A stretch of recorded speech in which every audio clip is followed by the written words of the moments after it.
ಇಂದಿರಾ ಗಾಂಧಿ ಸಾಯುವ ಮೊದಲೇ ಟಿವಿನೂ ನೀವೇ ತಂದ್ರಿ? ಟಿವಿ ತಂದಿದ್ದು ನಾನು ಪ್ರಯತ್ನ ಪಟ್ಟು ಇಂದಿರಾ ಗಾಂಧಿ ಸಾವನ್ನು ನಮ್ಮ ಮನೇಲಿ ಬಂದು ನೋಡಿದ್ದು 2,000 ಜನ ಬಂದು ನೋಡಿ ಹೋಗಿದ್ದಾರೆ. ಅದರಲ್ಲಿ ASN ಅಬ್ಬಾರ ಮುಖ್ಯ ಇದ್ದರು.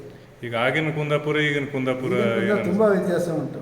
ಈಗಿನ ಕುಂದಾಪುರ ಅನುಕೂಲ ಜಾಸ್ತಿ, ಡೆವಲಪ್ ಆಗಿದೆ, ತುಂಬ ಡೆವಲಪ್ ಆಗಿದೆ. ನಿಮಗೆ ಧೂಳು ಆದರೂ ಕೆಲವು ಡೆವಲಪ್ಮೆಂಟ್ ಬೇಕು. ಈಜಾಡು ಕೊಳೆ ಇಲ್ಲ. ಈಜು ಕೊಳೆಗೆ ನಾವು ತುಂಬ ಇದು ಪ್ರಯತ್ನ ಪಟ್ಟಿತ್ತು. ಅಷ್ಟರವರೆಗೆ ಈಜು ಕೊಳೆ ಮಾಡಲಿಲ್ಲ. ಟಿವಿ ಮತ್ತೇನು ಬೇಕು? ಹರ್ಷದವರು ಟಿವಿ ಫ್ರೀ ಆಗಿ ಕೊಟ್ಟಿದ್ದಾರೆ ಮುನ್ಸಿಪಾಲ್ಟಿಗೆ, ಆದರೆ ಅದು ಹಾಕಲೇ ಇಲ್ಲ. ಮತ್ತೇನು ಬೇಕು ನೋಡಿ? ಪಬ್ಲಿಕ್ ಟಿವಿ ಇಲ್ಲ ನೋಡ್ಲಿಕ್ಕೆ. ಹೌದಾ? ಮತ್ತೇನು ಬೇಕು ಕುಂದಾಪುರ ಡೆವಲಪ್ ಆಗೋದಿದ್ರೆ? ಈಗ ಲಾಂಚ್ ಎಲ್ಲ ರೀಸ್ಟಾರ್ಟ್ ಮಾಡಿದ್ರೆ ಮನೆ ಈಗ ಯಾರ್ದಾರು ಮನೆ ಹೋಗಿ ನೋಡಿ, ಮನೆ ನಂಬರ ಇಲ್ಲ ಮನೆಯಲ್ಲಿ, ರೋಡಿಗೆ ಬೋರ್ಡ್ ಇಲ್ಲ.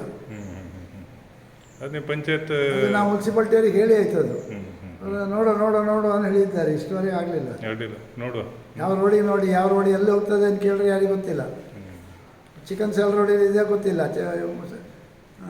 ಬಹದ್ದೂರ್ ಶಾ ರೋಡ್ ಎಲ್ಲಿ ಉಂಟು ಅಂತೇಳಿ ಗೊತ್ತಿಲ್ಲ. ರೋಡಿಗೆ ಬೋರ್ಡ್ ಇಲ್ಲ, ಅಲ್ಲಿ ಎಲ್ಲ ಬೋರ್ಡ್ ಹಾಕ್ಬೇಕಲ್ಲ. ಬೋರ್ಡ್ ಹಾಕ್ಬೇಕು, ಮನೆಗೆ ನಂಬರ್ ಹಾಕಬೇಕು ವಾರ್ಡಿನ ಪ್ರಕಾರ. ಅದನ್ನು ಹೇಳುವ.